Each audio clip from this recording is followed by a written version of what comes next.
بسم الله الرحمن الرحيم.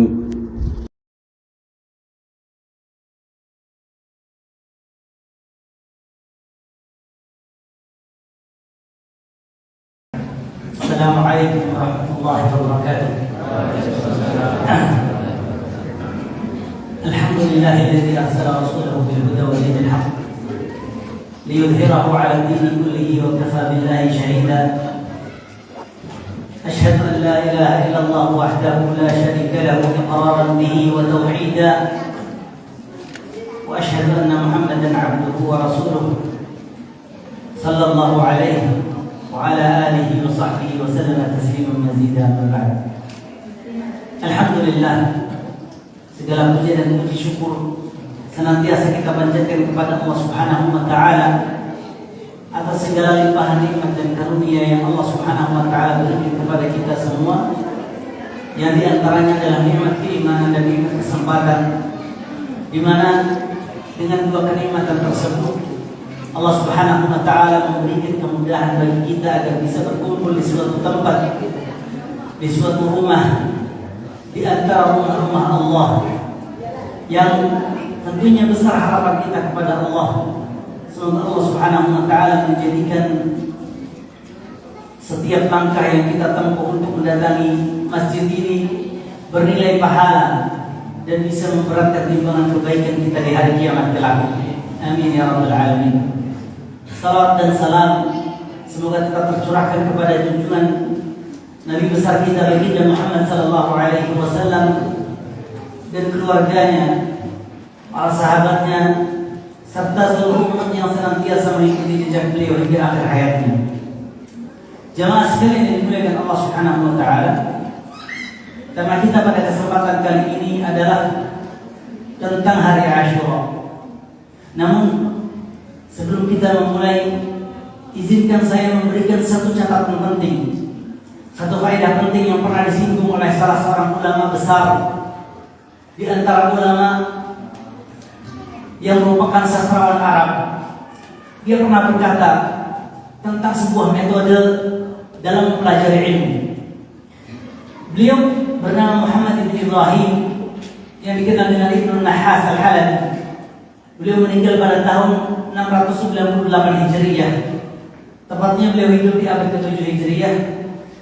Beliau mengatakan, "Al-yawma syai'un wa ghadan mithluhu min nuhabil ilmi alladhi tultaqat yuhassilu al-mar'u biha hikmatan wa innama as-sayru ijtima'un nuqat." Pada hari ini sedikit dan esok pun demikian,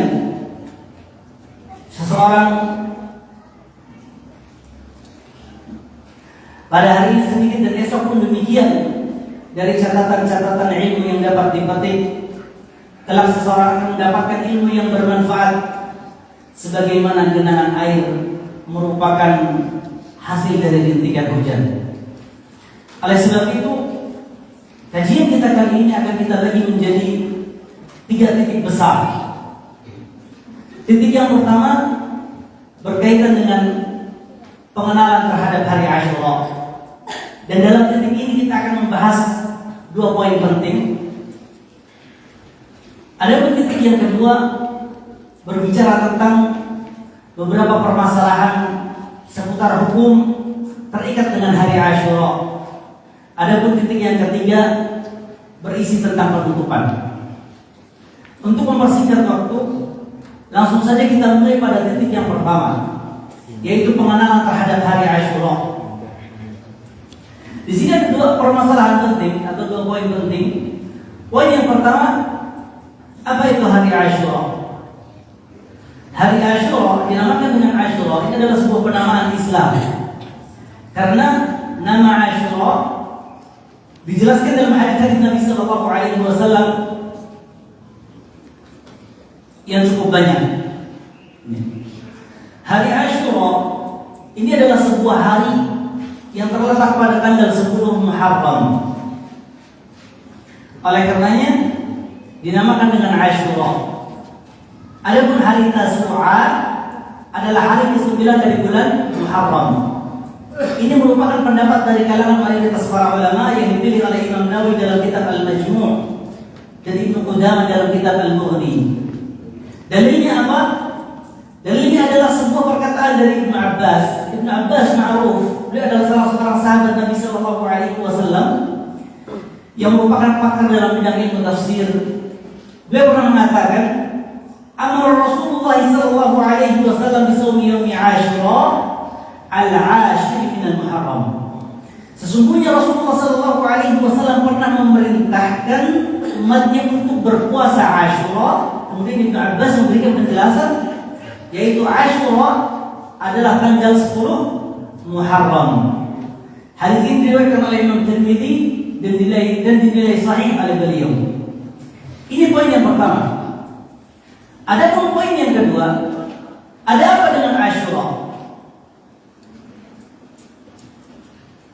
Pertama, hari Asyura adalah sebuah hari di mana Allah Subhanahu wa taala menyelamatkan Nabi Musa bersama kaumnya dan menenggelamkan Fir'aun bersama bala tentaranya.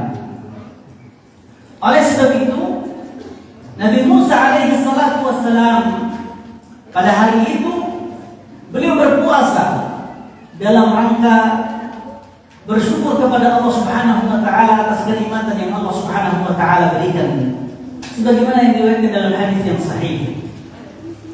Kedua, hari Asyura adalah sebuah hari di mana Allah Subhanahu wa taala menyelamatkan Nabi Nuh. Dan hari tersebut perahu Nabi Nuh terdampar di pegunungan yang dinamakan dengan Judi. Gunung Judi ini terletak di Turki ya. Sebagaimana dalam riwayat Imam Ahmad di dalam kitab Musnadnya.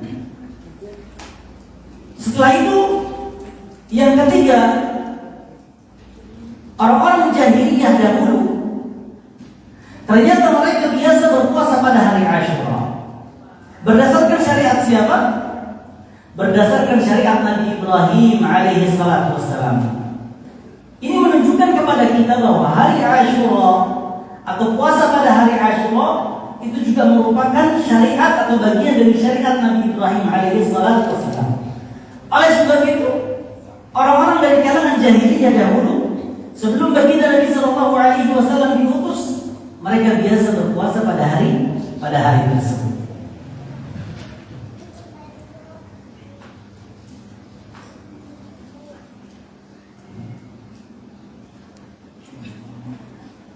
Yang keempat,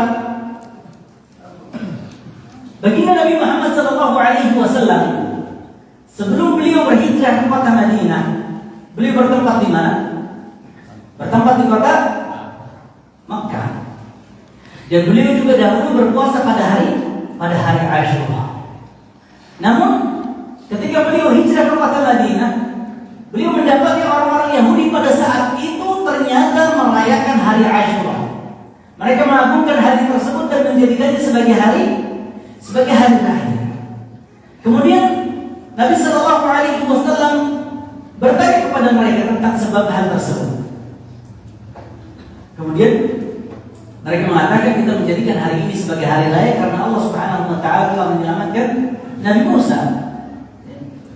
Namun yang mereka lakukan pada hari ini atau pada hari Asyura adalah menjadikannya hari tersebut sebagai hari bersenang-senang.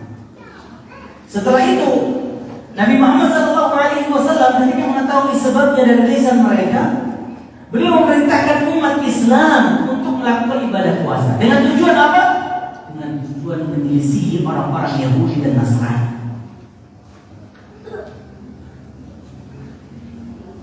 Yang kelima, puasa hari Asyura ini sempat menduduki hukum wajib sebelum datangnya puasa Ramadan. Dengan kata lain, sebelum Allah Subhanahu wa taala mewajibkan kaum muslimin berpuasa Ramadan, pada hari itu atau pada saat itu puasa Asyura hukumnya wajib. Di mana apabila seseorang meninggalkan puasa Asyura, maka dia telah terjatuh ke dalam dosa. Ya. Sampai datanglah kewajiban puasa Ramadan yang menghapuskan kewajiban puasa Asyura. Makanya Ibnu Mas'ud radhiyallahu anhu berkata, "Lamma furida Ramadan turika Asyura." Ketika datang kewajiban puasa Ramadan, puasa Asyura ditinggalkan. Apa yang ditinggalkan? Kata Al-Hafidz Ibnu Hajar dalam kitab Fathul Bari, maksudnya adalah ditinggalkan kewajibannya, namun tetap hukumnya sunnah. Hukumnya apa? Mustahab. Ini adalah dua poin penting yang masuk dalam pembahasan titik yang besar, yaitu pengenalan terhadap hari Asyura. Selanjutnya kita masuk ke dalam titik yang kedua, yaitu pembahasan tentang beberapa hukum terikat dengan hari Asyura. Jamaah sekalian yang dimuliakan Allah Subhanahu wa taala, setidaknya di sini ada 10 permasalahan. Ya, semoga Allah Subhanahu wa taala memberikan kemudahan bagi kita semua untuk mendapatkan ilmu yang bermanfaat. Permasalahan yang pertama tentang keistimewaan hari Asyura. Hari Asyura adalah hari yang sangat istimewa. Bahkan dijelaskan dalam sebuah hadis yang diriwayatkan oleh Imam Bukhari dalam sahihnya dari sahabat Ibnu Abbas radhiyallahu anhu, beliau berkata, "Aku tidak pernah melihat baginda Nabi sallallahu alaihi wasallam berusaha untuk melaksanakan ibadah puasa sunnah seperti beliau berusaha untuk melaksanakan puasa Asyura." Dalam hadis yang lain, beliau sallallahu alaihi wasallam juga mengkabarkan bahwa puasa hari Asyura, saya memohon kepada Allah Subhanahu wa taala, semoga Allah Subhanahu wa taala bisa menghapuskan dosa setahun penuh. Subhanallah. Ini adalah sebuah kemuliaan, sebuah kasih sayang Allah Subhanahu wa taala terhadap umat Nabi Muhammad sallallahu alaihi wasallam. Ketika Allah Subhanahu wa taala menjadikan umur umat Nabi Muhammad lebih sedikit, namun beliau memberikan peluang kesempatan berbuah pahala besar yang bisa menandingi dan mengalahkan kaum-kaum sebelumnya.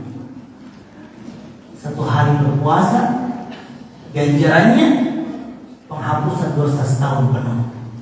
Allahu Akbar. Ini adalah sebuah kemuliaan yang sangat luar biasa.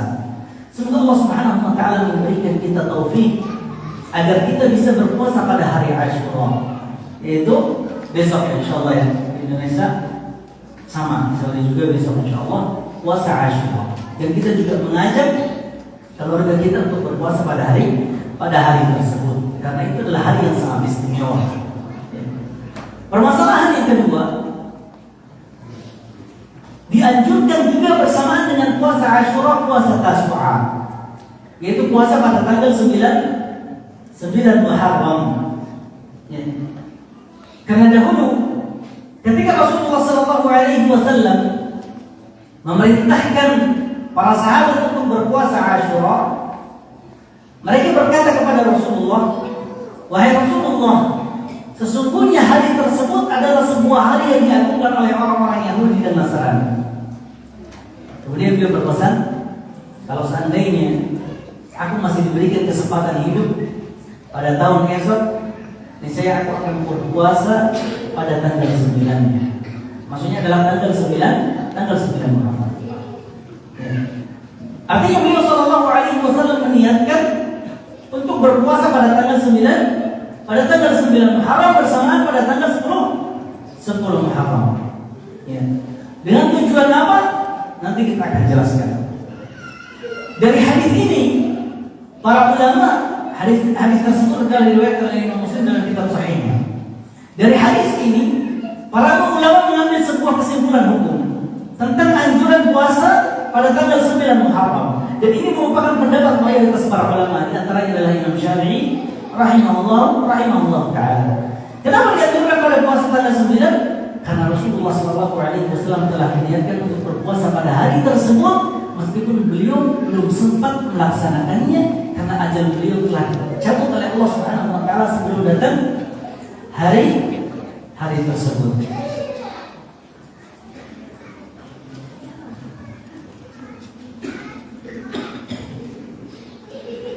Para ulama mengambil sebuah kesimpulan bahwa puasa Asyura itu ada 3 kedudukan. Kedudukan yang pertama adalah kedudukan yang paling rendah, yaitu puasa hanya pada hari Asyura saja. Puasa satu hari, yaitu pada hari Asyura saja. Kedudukan yang kedua lebih tinggi nilainya, yaitu puasa pada tanggal 9 dan tanggal 10 Muharram. Lebih dari itu, puasa lebih dari 2 hari, yaitu tanggal 9, 10, 11 dan hari-hari lainnya dari bulan-bulan dan hari-hari lainnya dari bulan Muharram. Dan ini hukumnya sunnah, sangat dianjurkan berdasarkan kesepakatan ulama 4 mazhab bahwa puasa sunnah di bulan Muharram itu nilainya sangat besar di sisi Allah Subhanahu wa taala.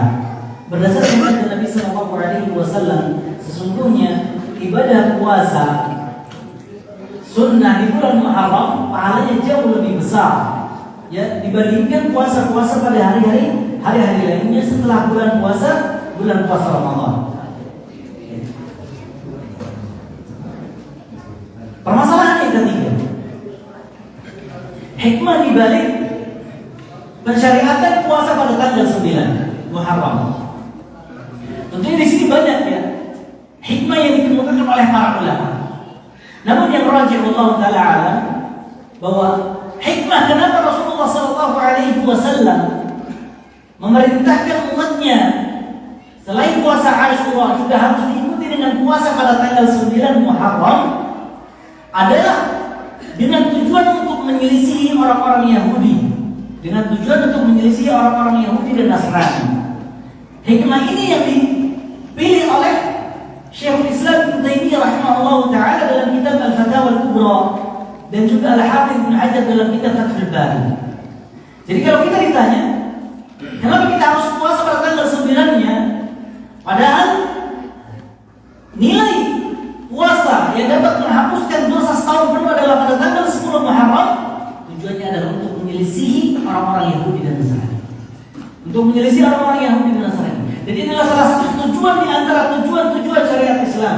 Betapa sering baginda Nabi Sallallahu Alaihi Wasallam mengajak para sahabatnya untuk menyelisihi orang-orang Yahudi dan Nasrani. Sebagai contoh misalkan, ketika Rasulullah Sallallahu Alaihi Wasallam memerintahkan umatnya untuk memendekkan apa? Untuk mencukur kumis dan membiarkan jenggot. Tujuannya apa? Untuk menyelisih mereka. Oleh karenanya, para ulama menggolongkan hal ini bagian dari tujuan di antara tujuan-tujuan syariat Islam. Karena Nabi Sallallahu Alaihi Wasallam mengajarkan kepada para sahabat dan kepada umatnya untuk berusaha menyelisih orang-orang Yahudi dan Nasrani sebisa mungkin. Permasalahan yang ketiga, permasalahan yang keempat tentang hukum berpuasa hanya pada hari Asyura saja. Di sini ada khilaf di antara para ulama. Ada di antara kalangan para ulama yang mengatakan hukumnya makruh. Namun yang benar, wallahu taala alam, dan ini merupakan pendapat mayoritas para ulama, boleh bagi seseorang yang ingin berpuasa hanya pada hari Asyura. Ini hukumnya boleh dan tidak makruh.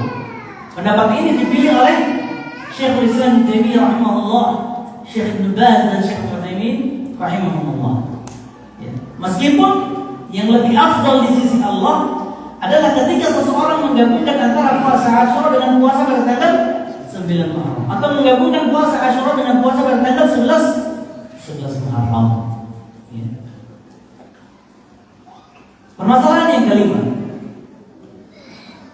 apakah puasa Asyura tetap dilakukan apabila dia jatuh pada hari Jumat atau pada hari Sabtu? Karena ada satu permasalahan hukum yang harus kita pahami terlebih dahulu.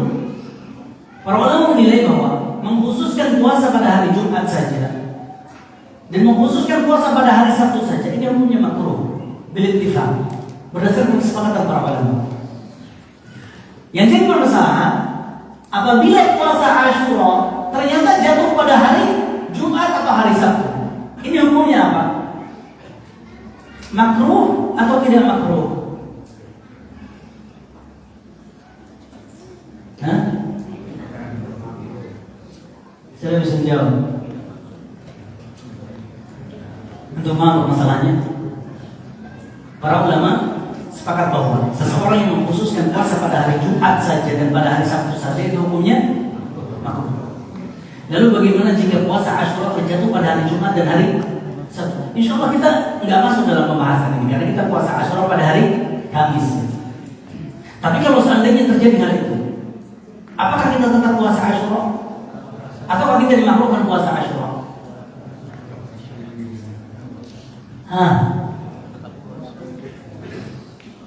Ada yang dijawab? Iya Pak? Tetap puasa. Alasannya? Iya, soalnya puasa jatuh pada hari Jumat. Jadi puasa hari Jumat karena apa? Karena hari Jumatnya atau hari Asyuranya? Asyura. Iya, betul. Yang benar bahwa ketika hari Asyura jatuh pada hari Jumat atau hari Sabtu, itu tetap dianjurkan untuk berpuasa. Kenapa? Karena kita berpuasa bukan karena hari Jumatnya, bukan karena hari Sabtunya, akan tetapi karena hari Asyura yang Nabi Shallallahu Alaihi Wasallam menganjurkan umatnya untuk beribadah puasa, ya, ketika terjatuh pada hari Jumat ataupun hari Sabtu. Dan ini merupakan pendapat mayoritas para ulama. Apabila hari Asyura jatuh pada hari Jumat atau hari Sabtu, tetap kita berpuasa. Dan ini hukumnya tetap sunnah, tidak makruh. Jadi ini pendapat mayoritas para ulama. Mereka beralasan bahwa larangan puasa meskipun hukumnya makruh pada hari Sabtu dan pada hari Jumat itu apabila terjadi atau adanya pengkhususan karena hari tersebut.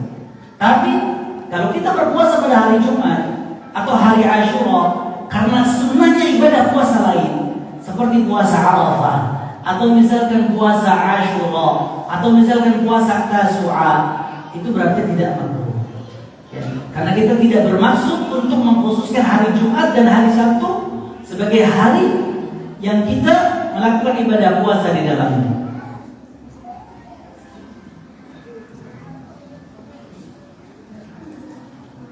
Permasalahan yang keenam, puasa Asyura apakah dapat menghapuskan seluruh dosa, baik itu dosa besar maupun dosa kecil, ataukah puasa Asyura hanya menghapuskan dosa-dosa kecil saja?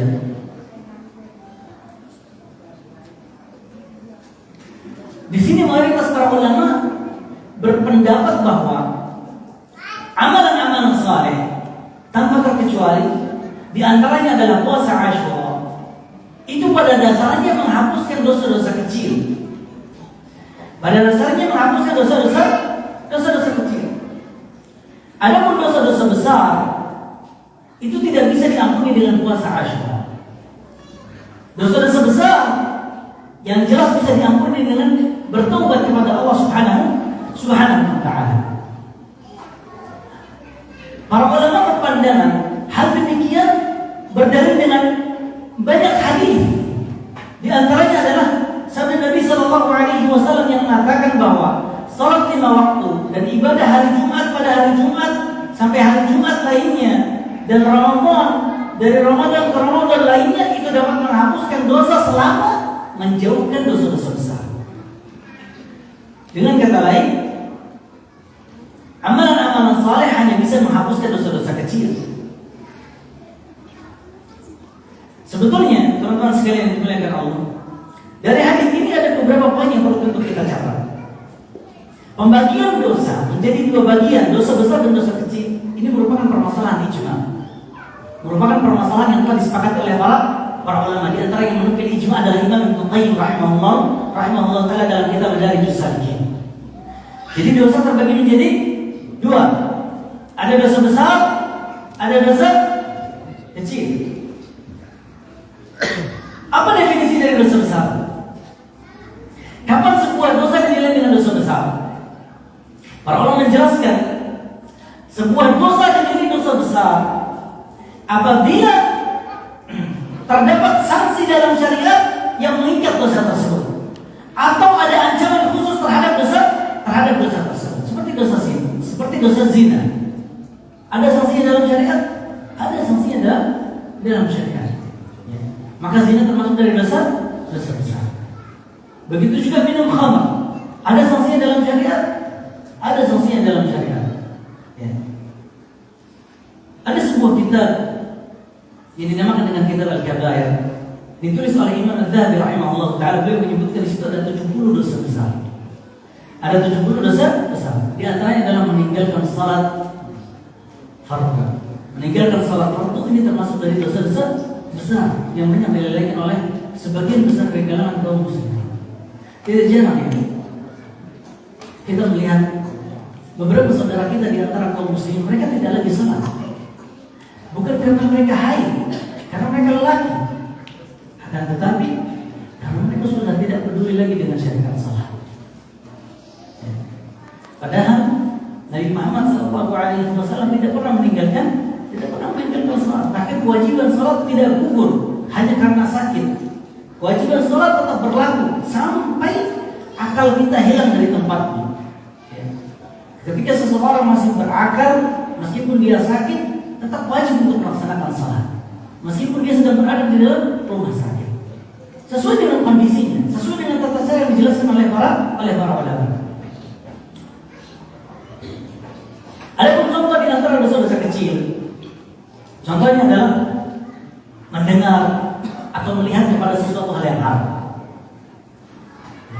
Ini termasuk dari dosa kecil. Contoh yang lain, buang hajat menghadap ke arah kiblat. Ini juga termasuk dosa kecil. Ya. Di antara dosa kecil yang lain, contohnya misalkan berbicara ketika imam sedang khutbah atau khatib sedang khutbah Jumat. Ini juga termasuk dari dosa. Namun ini termasuk dari dosa kecil. Maka yang menjadi catatan saudara-saudara sekalian yang dimuliakan Allah Subhanahu wa taala, para ulama telah menjelaskan bahwa dosa kecil bisa berubah menjadi dosa besar. Kapan itu? Apabila dilakukan terus-menerus.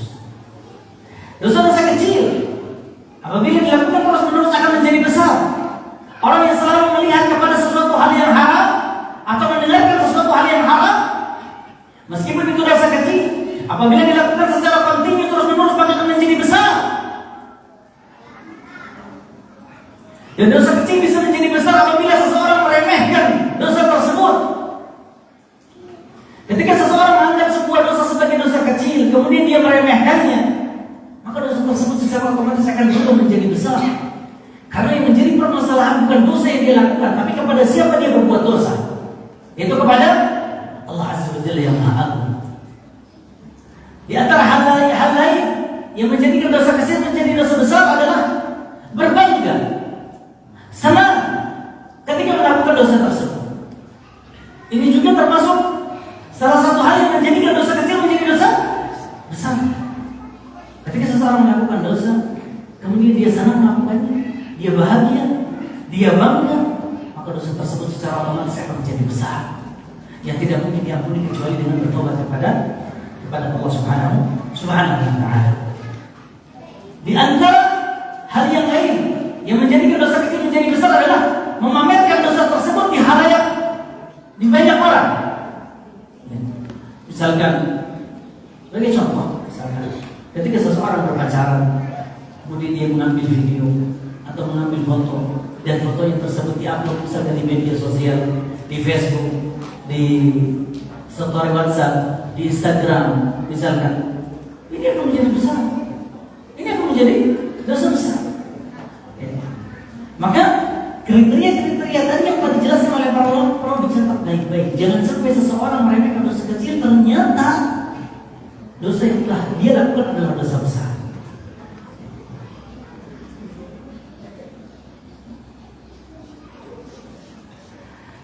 Pembahasan yang ketujuh, beberapa catatan penting terkait penghapusan dosa. Beberapa catatan penting terkait penghapusan dosa. Yang pertama, para ulama telah bersepakat bahwa dosa-dosa besar itu dapat diampuni dengan bertobat kepada Allah Subhanahu wa taala atau dengan penerapan sanksi syar'i terhadap dosa yang dia lakukan. Dan ini berlaku tentunya di negeri-negeri yang berhukum dengan Al-Quran Al-Karim dan Sunnah Nabi SAW. Apabila seperti di negeri kita misalkan tidak menerapkan sanksi-sanksi syariat, maka tidak boleh seseorang menerapkan hukum tersebut sesuai dengan keinginannya masing-masing. Karena nantinya akan menjadi apa? Akan menjadi sesuatu hal yang tidak teratur. Intinya para ulama menjelaskan bahwa dosa besar bisa diampuni dengan bertobat kepada Allah Subhanahu wa taala atau ketika sanksi syar'i telah ditetapkan untuk dia dan telah dilakukan. Sebagai contoh misalnya, orang yang minum khamar kemudian dia telah dicambuk, diterapkan sanksi dicambuk misalkan, maka dosanya tersebut akan diampuni oleh Allah Subhanahu wa taala karena sanksi yang telah dia dapatkan. Tapi sekali lagi penerapan sanksi tersebut hanya berlaku atau di bawah tangan dan penanganan pemimpin negeri kita atau yang mewakilinya. Tidak bisa diterapkan secara individu. Tidak bisa diterapkan secara individu karena tidak akan teratur nanti. Jadi ini sangat menyelisih hukum syariat Islam. Makanya penerapan sanksi dijelaskan oleh para ulama yang menanganinya adalah siapa? Para pemimpin atau yang mewakilinya, bukan individual masyarakat kita. Ya, ini jangan sampai salah kaprah dalam masalah hati. Ada sebagian orang yang melihat misalkan seseorang dari masyarakatnya, naudzubillah misalkan berzina, kemudian ketika dia mengetahui bahwasanya hukum zina apabila dia telah menikah maka harus dirajam, kemudian dia rajam seenaknya dia tanpa memperhatikan bahwasanya penerapan sanksi tersebut itu harus diambil alih oleh para pemimpin atau orang-orang yang mewakilinya, maka ini tentunya telah terjatuh dalam kekeliruan yang sangat besar. Yang kedua, para ulama juga telah bersepakat bahwa syirik besar dan kufur besar itu tidak mungkin diampuni kecuali dengan bertobat kepada Allah dan masuk ke dalam agama Islam. Kata seseorang yang terjatuh dalam kufur akbar dan syirik besar, maka dia telah keluar dari agama Islam. Maka cara bertobatnya adalah bertobat kepada Allah. Cara menghapuskan dosa tersebut adalah bertobat kepada Allah Subhanahu wa taala dan masuk ke dalam agama Islam. Yang ketiga, syirik kecil seperti bersumpah atas nama selain Allah, ya, dan yang semisalnya. Bagaimana cara penghapusan dosanya? Di sini para ulama berbeda pendapat. Ada yang mengatakan bahwa cara penghapusan dosa kecil adalah dengan bertobat kepada Allah, sama seperti syirik besar. Ya. Ada juga yang berpendapat bahwa syirik kecil sama seperti dosa besar lainnya. Ini poin yang ketiga. Poin yang keempat, dosa-dosa yang bisa diampuni oleh amalan-amalan saleh seperti puasa Asyura adalah dosa-dosa yang berkaitan antara hak seorang hamba dengan Allah Subhanahu wa taala. Adapun dosa yang berkaitan antara hak sesama manusia, maka tidak bisa diampuni hanya dengan amalan saleh saja. Kenapa? Karena apabila dosa tersebut berkaitan dengan hak sesama makhluk, dia harus menunaikan hak tersebut. Apabila dia mengambil barangnya, maka barangnya harus dikembalikan. Apabila dia pernah mencuri, maka barang curian tersebut harus dikembalikan. Apabila dia berghibah atau menjatuhkan martabat saudaranya, maka dia harus meminta maaf. Karena ini dosa yang berkaitan dengan hak sesama manusia. Maka amalan-amalan saleh yang bisa menghapuskan dosa itu terikat dengan dosa yang dilakukan antara seorang hamba dengan Allah Subhanahu wa taala saja. Tidak termasuk dosa antara seorang hamba dengan hamba lain. Jangan sampai seseorang bermudah-mudahan dalam berghibah, menjatuhkan martabat dan kehormatan saudaranya tanpa alasan yang dibenarkan oleh syariat Islam. Karena dosa ini tidak akan bisa diampuni oleh Allah Subhanahu wa taala dengan sekadar beramal saleh. Dosa ini harus ditunaikan haknya sebelum dia berjumpa dengan Allah Subhanahu wa taala. Kemudian poin yang kelima bahwa amalan-amalan saleh yang bisa menghapuskan dosa itu terbagi menjadi 3 derajat. Ini disebutkan oleh Imam Ibnu Qayyim rahimahullah taala dalam kitab Ad-Da' wa Dawa.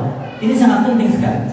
Kata Imam Ibnu Qayyim, penghapusan dosa yang diakibatkan oleh amalan-amalan saleh yang terbagi menjadi 3 derajat. Terkadang amal ibadah kita, amalan soleh yang kita lakukan, puasa Asyura yang kita kerjakan, bisa jadi nilainya tidak terlalu besar di sisi Allah Subhanahu wa taala.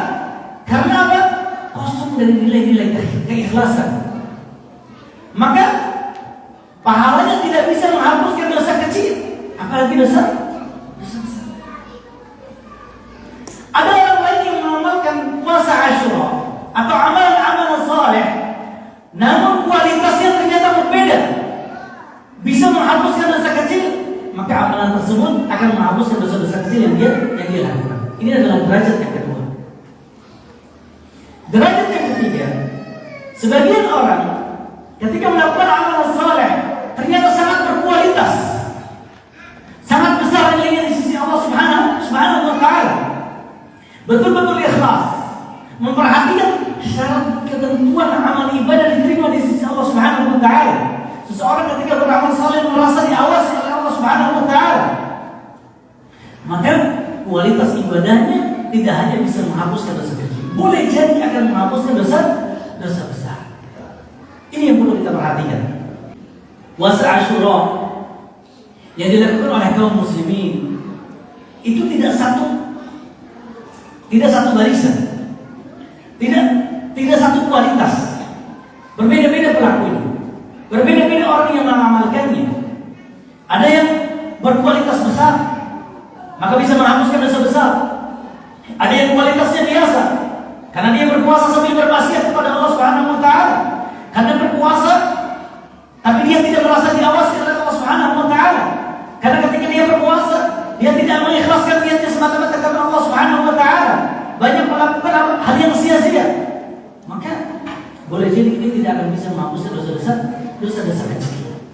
Jadi ketika kita mendengarkan sabda Nabi sallallahu alaihi wasallam, puasa Asyura bisa menghapuskan dosa setahun penuh, ketahuilah bahwa dosa yang bisa dihapuskan dengan puasa Asyura tergantung kualitas ibadah puasa yang kita lakukan. Jangan sampai kita tertipu.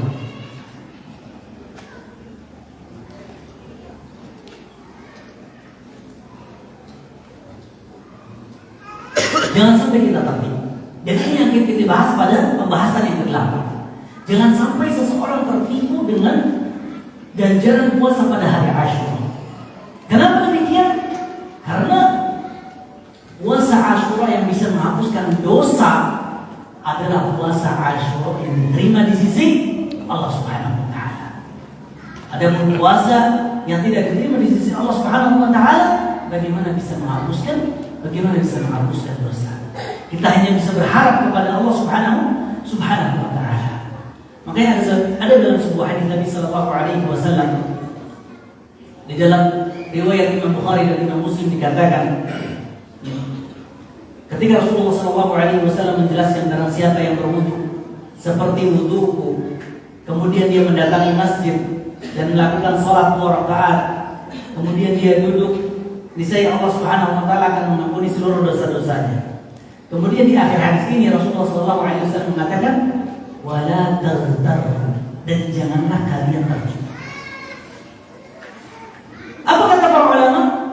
Apa maksud sabda Nabi Sallallahu Alaihi Wasallam ketika beliau mengatakan janganlah kalian tertipu? Artinya jangan sampai kalian berpangku tangan terhadap amalan-amalan yang bisa menghapuskan dosa, kemudian kalian tertipu sehingga memperbanyak dosa, sementara kalian tidak tahu apakah ibadah tersebut diterima di sisi Allah ataukah tidak.